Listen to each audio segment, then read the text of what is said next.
নমস্কাৰ, আজি মই বনাম এয়া মাছৰ জোল। প্ৰথমতে মই মাছত এয়া হালধি দি দিছোঁ, নিমখ,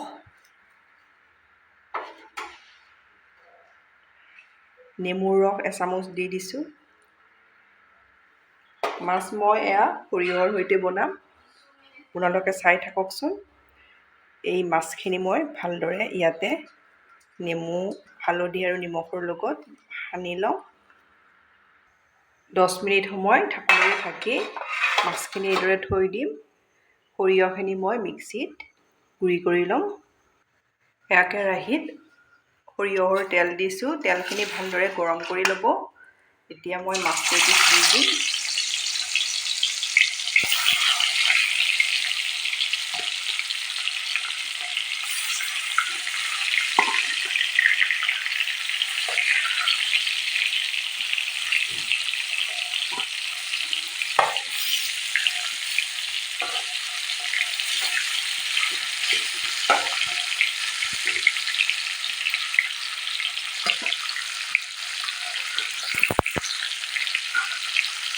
মাছকেইপিচ মই মিডিয়াম ফ্লেমত ভালদৰে ভাজি ল'ম।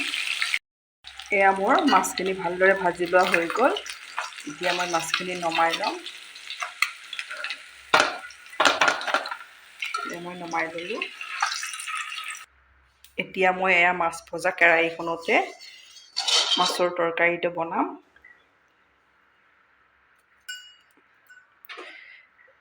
দালচেনি 1 পিচ দি দিছোঁ, লং 2টা, তেজপাত এখিলা সৰু সৰুকৈ টুকুৰা কৰি দি দিছোঁ, জালুক 2টা দি দিছোঁ,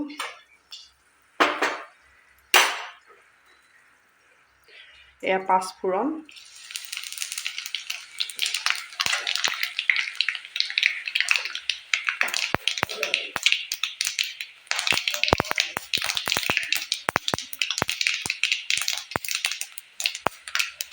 শুকান জলকীয়া 2টা দি দিছোঁ। এইখিনি মই 1 মিনিট সময় ভাজি ল'ম। এতিয়া মই ইয়াতে দি দিম এয়া পিঁয়াজ, আদা, নহৰুৰ পেষ্ট।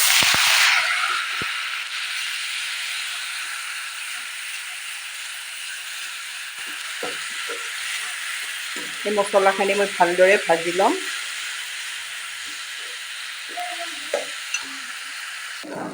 এয়া মই মছলাখিনি ভালদৰে ভাজি ল'লোঁ। এতিয়া মই ইয়াতে দি দিম এয়া বিলাহী 2টা মিক্সিত পিচি লৈছিলোঁ।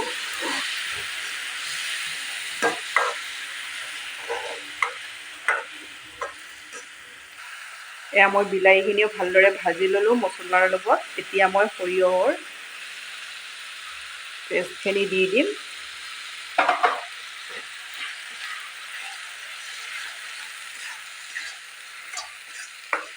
গোটেইখিনি মছলাৰ লগত ভালদৰে ভাজি ল'ব লাগিব। নিমখ সোৱাদ অনুযায়ী দি দিছোঁ, হালধিৰ গুড়ি দি দিছোঁ, এয়া গৰম মছলা, ধনিয়াৰ গুড়ি এচামুচ দি দিছোঁ, জিৰাৰ গুড়ি এচামুচ দি দিছোঁ। এইখিনি মই মছলাৰ সৈতে ভালদৰে ভাজি ল'ম।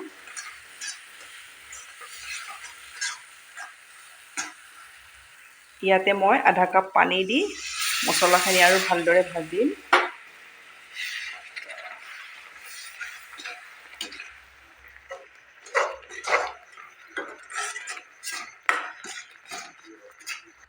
এয়া মই সৰিয়হখিনি মছলাৰ লগত ভালদৰে ভাজি ল'লোঁ। এতিয়া মই ইয়াতে দি দিম এয়া কাপ দৈ।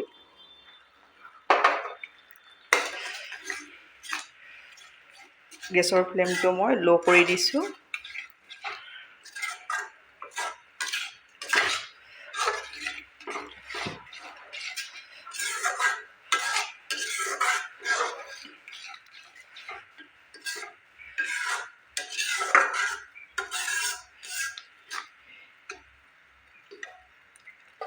এতিয়া 2 মিনিট সময় ঢাকনি দি ভালদৰে মছলাখিনি আকৌ ভাজি ল'ম। এয়া 2 মিনিট সময় মই ঢাকনিৰে দি মছলাখিনি ভালদৰে ভাজি ল'লোঁ।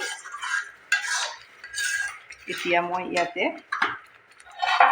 গৰম পানী দি দিম।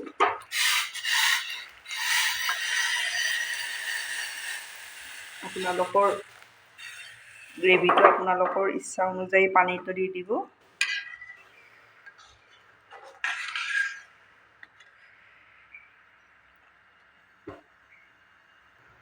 ইয়াতে মই কচুৰি মেথি দি দিছোঁ।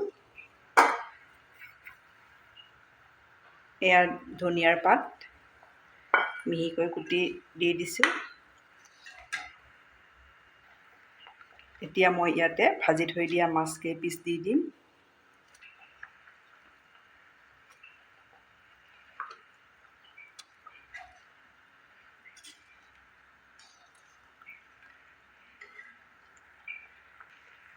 আপোনালোকে মোৰ ভিডিঅ' চাই ভাল পালে প্লিজ লাইক, কমেণ্ট আৰু ছাবস্ক্ৰাইব কৰি দিব। ফেমিলিৰ লগত শ্বেয়াৰ কৰিব। এয়া মোৰ মাছৰ তৰকাৰী ৰেডি হৈ গ'ল।